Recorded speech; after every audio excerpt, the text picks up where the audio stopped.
आज हम लोग ये जानेंगे त्रिदेवों में सबसे बड़ा कौन है।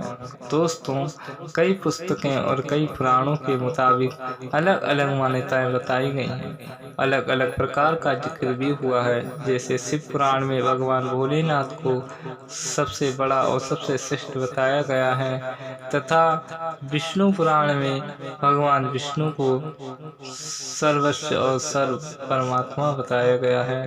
दोस्तों, गणेश पुराण में भगवान गणेश को तथा देवी भागवत में माता को बड़ा बताया गया है। दोस्तों, ऐसा क्यों है और कौन बड़ा है, ये मुश्किल है समझना, लेकिन हम आपको एक बात समझा दें। जब ये कथा रची गई थी तो हर किसी के विषय में विस्तार से बताया गया है। ये तीनों एक ही हैं, एक में ही समाहित हैं। इन तीनों में कोई भेद नहीं है। ये तीनों एक ही हैं, इसलिए इनमें से भेद करना अनिश्चित है। भगवान विष्णु को पाना है तो भगवान शंकर को मानना होगा, तथा भगवान शंकर को पाना है तो भगवान विष्णु को मानना होगा।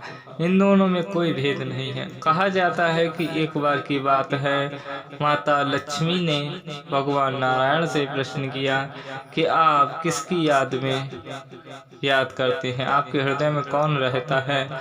तो भगवान विष्णु बताते हैं कि मेरे हृदय में भोलेनाथ रहते हैं। ऐसी प्रकार माता पार्वती एक बार भोलेनाथ जी से पूछती हैं तो वो भी बताते हैं। तो माता रानी ने यह प्रश्न किया कि तुम उनको आराध्य बताते हो, वे तुमको आराध्य बताते हैं, तो तुम में से बड़ा कौन है।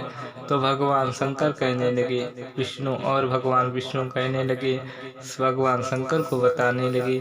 दोस्तों, इन लोगों में कोई भेद नहीं, एक दूसरे के हृदय में रहते हैं, अर्थात ये एक ही हैं। इनके दो स्वरूप हैं, ये आप मान सकते हैं।